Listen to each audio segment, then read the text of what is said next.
You are Locked On Giants Postcast, part of Locked On Sports Bay Area, on the Locked On Podcast Network. Your team every day. Yo, what's up, everyone, and welcome back to the Locked On Giants Postcast. I'm your host, Eric Triple E Engel. You may know me as the former producer for the Murph and Mac Morning Show on KMBR 680. And today, the Giants picked up a win after a disappointing series against the Rays, a comeback win against the Marlins, 4-3 out in Miami. Harrison pitched well enough to earn his second win of the season, and Wilmer Flores came through with a big two-out pinch hit RBI. And Camillo Doval earned his second save of the season, but that was weird. That was interesting. We got to break it all down. But first, I want to thank all of you for watching us on the Locked On Sports Bay Area YouTube channel. Please, if you're not already subscribed, go ahead and hit that subscribe button right now. Thanks also for listening on the Locked On Giants podcast feed. Make sure to check out the Locked On Giants Daily Show for more in-depth coverage. Ben Kaspick does a great job breaking down all of the numbers you need to know. Today's show is sponsored by eBay Motors. From brakes to exhaust kits and beyond, eBay Motors has over 122 million parts to keep your ride or die alive. With all the parts you need at the prices you want, it's easy to bring home that big win. Keep your ride or die alive at ebaymotors.com. Eligible items only. Exclusions apply. eBay guaranteed fit. Only available to U.S. customers. Kyle Harrison got the start for the Giants in this one. He pitched pretty well. He scattered some hits, ended up giving up 3 runs, gave up a solo shot, but kept it close. And in his opposition, Edward Cabrera was dealing. In his first start of the season, the 26-year-old right-hander who is 6'5", 217, big dude out there on the mound with a upper 90s fastball and a mid 90s changeup. Weird, but he was pumping gas today. He was K-ing everybody. 10 strikeouts for Cabrera on the day. He had the Giants baffled at the plate, and Cabrera is a very, very high strikeout guy. Throws a lot of pitches, though. He can walk a few guys. Tonight, he did not walk very many guys. Only one walk. He was on the hill, but he did throw a lot of pitches, and it was his first start of the year. So the Giants were able to get into the Marlins bullpen, and that's where they did their damage. Unfortunately for the Giants, they were already behind in this one as the Marlins took a 3-0 lead in the second inning, started off with a Garcia solo home run, and that'll happen with Harrison on the mound. You know, Harrison is a fly ball guy. He's going to get some strikeouts, and he's going to get you to fly out. He's not a ground ball pitcher like Logan Webb or some of these other Giants that we've seen throughout the years. Madison Bumgarner comes to mind. The Giants have really built a lot of the Giants pitching aces through the years have been ground ball guys for the most part. Matt Cain, another one. And you know, that's just not the kind of guy Kyle Harrison is. He'll give up some homers because he does pitch up in the zone a lot with that fastball. He's very confident with that four-seamer, thinks he can throw it by anybody in the league. And he's pretty effective with it. He does, you know, if you do get contact up in the zone, usually it's not hard contact. He's able to get a lot of easy pop outs. And that's what you saw in this one. Harrison got a ton of those, but he did give up that solo shot, which because of the style of pitcher he is, that will happen from time to time. But the key is that there was nobody on base. Keeping these home runs to solo shots, big key for guys like Kyle Harrison in this pitching rotation. The Marlins proceeded to pick up a couple 2-out hits after that solo shot, one from Otto Lopez, who spent his spring with the Giants. They know him well. And Luis Arraez, who, if you remember, won the batting title last year in the National League, and the year before won it in the American League. So this guy obviously knows how to hit. He's got one of the few guys who's got a crazy batting average left in baseball. I feel like this guy's a lock for 300 plus batting average every single year, maybe even 315. He is that good at the dish with his bat to ball skills. He doesn't get his lower body involved a lot, just kind of slapping the ball all around, but it's effective, man. He had 3 base hits in this one. Picked up one more in the 9th against Doval to put the tying run on base, the winning run at the plate, and he ended up picking up a hit in that second inning with Otto Lopez, and De La Cruz hit a tailing line drive to left, hooking away from Conforto. Conforto tries to make a play on the ball, slides to try and get it, but he really wasn't that close. The ball gets by him, 2 runs score. De La Cruz goes to third. Marlins take a 3-0 lead. You'd like to see Conforto play that one a little more conservatively. And yeah, the Giants have been ultra aggressive in almost every aspect of the game. We've seen it in the field. We've seen it, Mike Yastrzemski made a diving catch a couple innings later in right. And so this is like a team philosophy. They're just being more aggressive in general on the base pass. They've been really aggressive this year. They also have not been very effective all the time with their aggressive base running. They're not picking their spots super well. You had 2 more guys today run into outs on the base paths. With the way the Giants are struggling to score runs, you just can't do that. You really can't. But then in the 4th inning, Giants are threatening with Jung-Hoo Lee at third and 1 out. And Conforto was at the plate, ripped a sharp line drive to second base, got by Arraez and bounced into the outfield. Lee scored from third to shrink the lead to 3-1. I kind of noticed when Lee was standing on third, I don't know if you guys saw this too. When he slid in to one of the bases earlier in the game, he ripped his pants on his left butt cheek, and he just kind of had this like weird flap hanging down. I thought it was kind of funny. It's just a weird thing I noticed from tonight. And then they couldn't do any more. They could have had an opportunity for a big inning there, and the Marlins snuck out of there with a 3-1 lead after the top of the 4th. And you kind of felt like, man, that was their opportunity. The Giants have not had a lot of opportunities for crooked number innings, and it felt like they wasted one there. It felt like I was sitting back here watching the game going, man, here we go again. I tweeted it out at Eric_Engel. I said, here we go again. These damn Giants just can't score multiple runs in one inning. Cabrera stayed out there on the mound for a few more innings, kind of abandoned the fastball in this one, which isn't a total surprise. You look at his pitching stats from last year, and 31% of the time he threw that changeup. That's the most that of any pitch in his arsenal. He'll mix in that fastball and that curveball. You saw the curveball a lot today, more than the fastball. Sometimes he'll mix in a sinker and a slider, but not too often. He essentially went to just using his changeup and his curveball for the majority of the game at the end. Maybe he was just trying to save his arm. I don't know. He did start the year on the injured list, so he's probably trying to build back up a little bit. Anyways, the Giants continue to leave runners on base. They left Lamont Wade on base in the 6th inning, or rather he got picked off in the 6th inning and ran into an out on the base paths. This was after he hit a frozen rope off the right field wall, 109 mile per hour exit velo, but it hit off the wall so hard that he only ended up on first. And I think that's kind of indicative of the luck the Giants have had so far in this season. Things just haven't bounced their way a lot of the time. A lot of these plays where it could go 50-50 one way or the other, the Giants end up on the bad end of things more often than not this season. And that's just kind of how this has gone so far. Harrison in the bottom of the 6th stranded runners at the corners for the second time in this game, and then his day was done. Harrison ended up with 6 innings, 8 hits, 3 walks, 6 innings, 8 hits, 3 runs, 1 walk, 2 strikeouts, the 1 solo jack, 85 pitches, 63 strikes, and those 11 fly ball outs. That's how he gets it done on the hill. Stranded 5 runners. Overall, pretty efficient night for Harrison. He did what he needed to do. It wasn't anything super flashy. The strikeout numbers aren't gaudy. He also didn't walk a lot of guys, and he got out of jams a couple of times, just very quietly. A nice day on the hill for Harrison. Picks up his 2nd win of the season. But he was in position to pick up a win, because in the top of the 7th, after Harrison came out in the bottom of the 6th, the Giants did all of their damage to the Marlins. They scored on they put runners at the corners with 1 out. Pat Bailey sac fly scored Tyro. This was after Tyro doubled and then advanced to third on a wild pitch. Mike Yastrzemski walked. And Soriano, who came in, he was the first arm out of the pen after Cabrera was done. He could not find the strike zone. He didn't get out of that 7th inning. He ended up walking Nick Ahmed after that sac fly, after the Pat Bailey sac fly. He was pulled for Nardi. And then Jung-Hoo Lee, 2 out, base hit to right center, scores Yaz from second, ties it up 3-3. Nick Ahmed goes to third, and then Wilmer Flores, pinch hit single, scores Ahmed. Giants take the lead 4-3. The Jung-Hoo Lee and Wilmer Flores hits both came with 2 outs. great job by the Giants coming through in the clutch when you had to have it. It felt like if they were gifted the second opportunity for another big inning and they had to capitalize, and they did.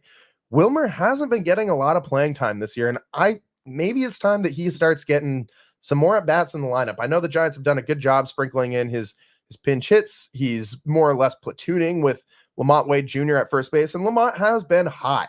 You need to find a place for Lamont to play. He's not great in the outfield.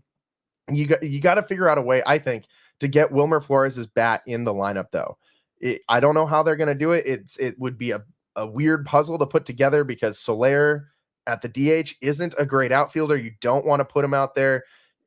You don't really want to put Lamont Wade Jr. out there either, especially because, the one guy you would probably take out is Yastrzemski, but he is such a plus fielder in right.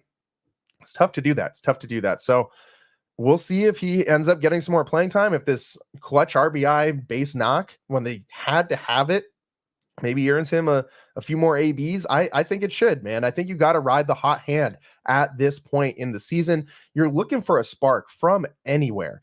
And this is the same kind of philosophy I had for why we should maybe give Tyler Fitzgerald some starts too, because he was hot after that 3-for-3 game where he basically put the Giants in position to win almost single-handedly. And then you don't really play him next couple games, and it's just weird. Like, the team is struggling. You need some momentum. Why not roll the dice on a Wilmer Flores offensively, on a Tyler Fitzgerald to give a spark to this team that so desperately needs it? After Harrison came out of this one, Tyler Rogers came in. He did his job in the 7th inning. Ryan Walker comes in the 8th, does his job for the first 2 outs, but then we had a real weird situation with Camillo Doval coming in. He ended up picking up the save. He was able to get the 4-out save, his second save of the season. And we'll go ahead and do this right now. If you got your Camillo Doval bobblehead with the save counter, if you're watching on the stream, here he is. There's Camillo. We got to move this number from the 70 to 71. Let's all do it together. Ready? Yeah, there we go. 71 saves now for Doval on the year.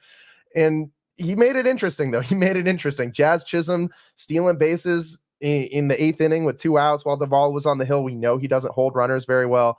And Arise picked up a 2-out hit in the 9th that just kind of made you tense up a little bit in your chair. And but he got it done. Ended the game with a strikeout, his second save of the season. And he's been up and down so far. He hasn't pitched a lot. It's probably really hard to get going with zero consistency. Last time he pitched was a week ago. So he's just being used so sparingly. I mean, the Giants haven't been ahead in many games to use him as their closer, but he walked it in tonight. He got the save. Great. Giants finally win a game on the road. They were just 3-7 on the road this year coming into this one. Not good. So the Marlins, though, only 3 wins all season long. So this was a get-right game for the Giants, a get-right series for the Giants. You hope that they can keep this momentum rolling and finally win a damn series. They only got 1 series win all season long. They need to win this series in Miami. You got to start winning some series. I would love to see a sweep. I know everyone would love to see a sweep, but this is a golden opportunity to make up some games earlier in the year. And you can't, after you've dropped as many as you have to the teams that you have, like, you can't be losing games to the Nationals and in the Marlins and early in the season. You can't do that. If this team's going to go to the playoffs, you got to beat these bottom feeder teams. And this needs to start this series. They got to beat the Marlins, minimum win one of the next 2 games. They should sweep them. That would be the best way for the Giants to get back on track. Hopefully their offense can find a little bit of a foothold and get going, because it has been so up and down. We didn't come to you guys live after that final game of the Rays series. We had to do a Warriors show, but that was so disappointing after the huge offensive eruption for them to just come out and lay another egg, man. It's just got to start stringing some consecutive games together of good baseball, of good Giants baseball, good approaches at the plate, score some runs. Let's get it going, man. Let's get it going. Now is the time against this putrid Marlins team. Let's pick up another win tomorrow. We got to talk about the Camillo Doval. I don't know if it's a fiasco or just a really weird situation. Him coming in to the game in the bottom of the 8th and all the weird, or top of the 8th, bottom of the eighth, and all the weird things that happened in the process with him and Skip Schumacher and Laz Diaz, the home plate umpire in this one. We got to break it all down. Stick with us on the Locked On Giants postcast. We will be right back.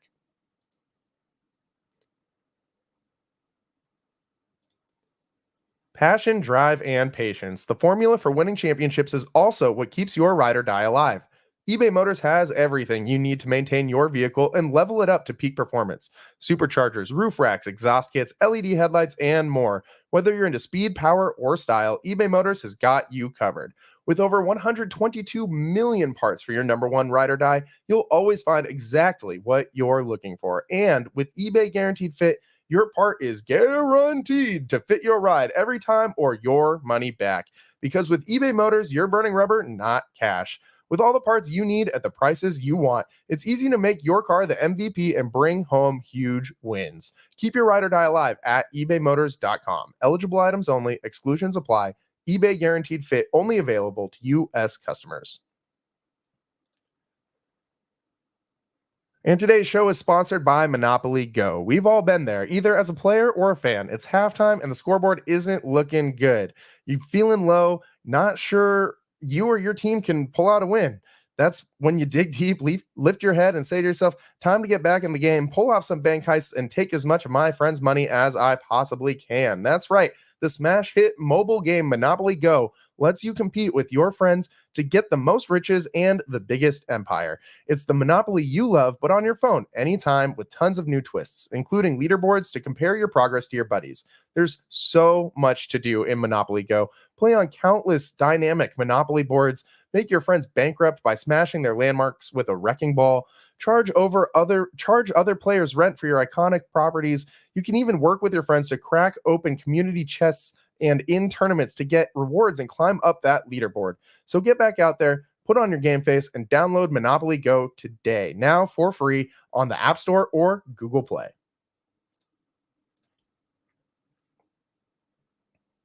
Welcome back to the Locked On Giants postcast. I am your host, Eric Triple E Engel. The Giants pick up a come-from-behind win, 4-3 over the Miami Marlins. Giants were just 3-7 on the road this season, coming into this one 4-6 in their last 10. They needed this win in a big way. And by the way, we should have mentioned this at the top of the show. Jackie Robinson Day, man. You gotta love Jackie Robinson Day. It's the one Dodger we'll accept here on the Locked On Giants postcast. Any other Dodger? No. But Jackie Robinson is special, and he deserves his day. If there's one player in baseball history that deserves a day named after them, it is Jackie Robinson. It's kind of weird seeing the blue numbers on the back of the Giants unis, but to be honest, it kind of reminds me of the old San Francisco Seals jerseys that they used to have. That they had the blue numbers on the back too. They did a giveaway last couple of years with those jerseys. I got my Jock Peterson with the blue 23 on the back. So it kind of made me think of those. So if you're being all curmudgeon-y about this, there's something for you to maybe that makes it feel a little better. It kind of looks like a Seals jersey, so whatever. But Jackie Robinson Day, always a fun day in the bigs. You saw Harrison wearing his Jackie Robinson socks. You could see the 42 on those gray socks with the high pants. I love the high pants on a pitcher, man. High pants in baseball. Baseball pants either got to be high or like baggy. You can't be Fernando Tatis running around out here with this damn capri looking like, it looks like dude's wearing yoga pants out here. I don't want to. No, not a good look with the baseball pants. You either got to roll them up high near the knees like Hunter Pence style. Go ahead and throw some stirrups on there too. That's a good look, I think, for a ball player. Anyways, the Giants pick up a much needed win. They played 5 series so far: Padres, Dodgers, Padres again, Nationals, and Rays. They've only got 1 series win.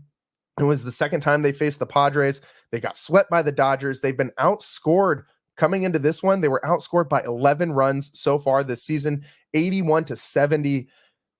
It's been a slow start. They needed some juice, and today they got it. And Wilmer Flores provided that spark with the RBI base hit, but they still had some work to do. And Camillo Doval came in needing to slam the door shut. They asked him to get a 4-out save after a week of being off and not pitching. It's a tall order. Jazz Chisholm was on first base, and Camillo doesn't hold runners very well. And sure enough, Chisholm steals second immediately. He didn't try to take third, but stole second without a throw. Kind of made you a little nervous there. But prior to him coming in, there was a very weird situation where Bob Melvin comes out, motions to the bullpen. He's with the right hand for the right-hander, and all of a sudden Rogers comes out of the inning. Taylor Rogers comes out, and Melvin looked bewildered and was like, "Oh, no, that's not who I wanted. I said the righty." And so Rogers kind of lingers in the outfield, is talking to the umpires out there, explaining what was just relayed to him from Melvin. And Camillo, all the while, is still throwing warm-up pitches in the bullpen. The clock hadn't started, like the warm-up clock hadn't started yet. And Skip Schumacher was pissed. Man, he was pissed. And I understand why. I mean, Rogers went back into the bullpen. Doval kind of strolled on out there at his same casual, tranquilo Camilo pace. And he, just got out there in his own time and took some warm-up pitches. And the thing that Schumacher was upset about was after that pitch clock gets down to 30 seconds, that warm-up clock in between innings, once it's down to 30 seconds, you're not allowed to throw any more warm-up pitches. If you do, it's an automatic ball. Camillo threw 2 warm-up pitches after that clock had hit 30 seconds. And you could hear Schumacher yelling all sorts of stuff I can't say on this podcast at Laz Diaz. And you could hear Diaz, if you were listening in that moment closely, you could hear him telling Shoemaker that Camillo wasn't warming up the whole time. He kept saying he wasn't warming up the whole time. He wasn't warming up the whole time. And Schumacher came out of the dugout, back into the dugout, out of the dugout, back into the dugout like 3 or 4 times. And eventually he got tossed. He came back out on the field after he got tossed. He really got his money's worth in this one. Yeah, he was heated, man. All sorts of pointing, all sorts of profanity. And Marlins fans, I don't even know if they knew what was going on. They just started booing. And Flem even pointed it out on the broadcast. He said, I don't know if Marlins fans know why they're booing, but they're booing. And, it was very weird, man. This whole thing was very weird. I'm very interested to see what Skip Schumacher has to say in this post-game presser. I'm curious as to how he's going to address Laz Diaz, or if he's going to address this scenario at all. But should have been 2 automatic balls, and that didn't happen, not even one. So I get why he was frustrated. Giants catch a break. Doval gets out of the inning. Giants lead 4-3, slams that door shut in the 9th inning, broke a bat on the way there. He looked good. His stuff looked good on the mound. He was painting outside corner. He had good velocity, but it was just a weird situation. And it seemed a little iffy to start. He almost had a couple pitch clock violations. Matt Chapman actually saved him from a pitch clock violation, coming in, called timeout himself from third base, ran over to the mound just to save Doval from a pitch clock violation. It's what you get from a veteran in Matt Chapman. I mean, doesn't have a gold glove for nothing. He's not just a great physical defender, but got a big old brain out there in third base as well. So good performance for the Giants. Really, really, really weird situation with Camillo Doval, but ultimately he gets the save, gets out of this one. Just his 2nd save of the season. The Giants have not been in position to pick up many saves. Hopefully this is the start of more. Hopefully we see Camillo out there at least, twice a week, maybe 3 times a week for the rest of the season. I mean, I'd like to see him more than that, but damn, we got to start somewhere, right? This one, great win for the Giants. Come from behind win. Most of their wins have been comeback wins. This is their 4th comeback victory of the season. And it comes on the 66th anniversary of the Giants moving to California. 66 years ago to the day, the Giants moved from New York to California. So did the Dodgers, but blank the Dodgers, and no one likes them. So the Giants moved to California 66 years ago today. Celebrate it with a win. Doval picks up a save. Great night from Harrison on the hill. Wilmer Flores coming through with the big pinch hit RBI. But let's get it going. They need more than this one. You got to build on this win. Got to build on it starting tomorrow in this series. You need to win this series. We got more to break down on this one. Stick with us on the Locked On Giants postcast. I'm your host, Eric Triple E Ingle. We will be right back.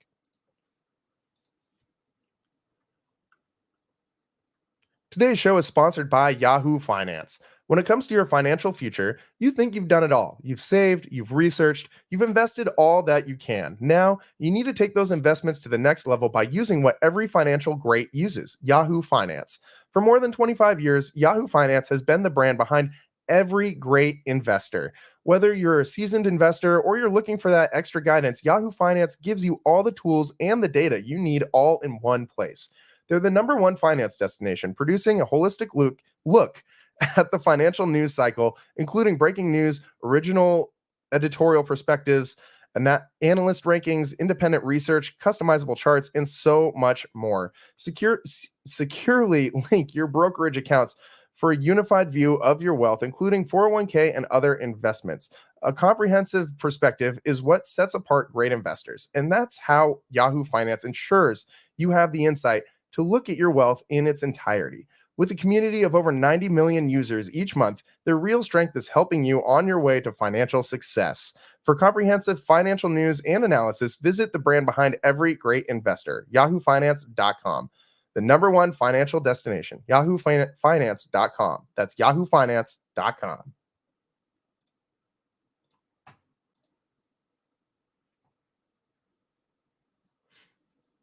Welcome back to the Locked On Giants postcast. I'm your host, Eric Triple E Engel. The Giants today, 4-3 comeback win against the Miami Marlins. The Giants moved to 7-10 on the season. Not where we thought they would be, but a lot of good signs in this one. Jung-Hoo Lee picked up 2 hits in this one. Wade picked up a hit. Soler picked up a hit. Conforto picked up a hit. The top of the order is hitting again. Mike Yastrzemski ended up scoring that big run. He was able to draw a walk. He's still struggling at the dish, but that was a big walk that he was able to draw, and a obviously very important run that he scored. Tyro with the clutch double that ended up being the kind of catalyst for that inning. And Bailey, pinch hit RBI. Everybody seemed to contribute to this win in a way. Nick Ahmed even got on base a couple times in this one, scored a run.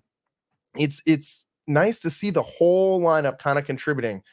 Matt Chapman was the only guy who didn't really do a whole lot at the dish tonight for the Giants. 0 with 2 Ks. But you really like what you're seeing at the dish from Soler. Looks like he's starting to get going maybe a little bit. That batting average slowly creeping up. He's up to 233 now.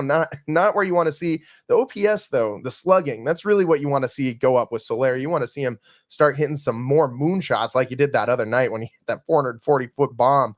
But the Giants free agents playing pretty well. Jung-Hoo Lee, the 2 hits, the RBI, a run scored. He also had some really nice defensive play. I mean, it was kind of nuanced. If you weren't really watching for it, you might have missed it.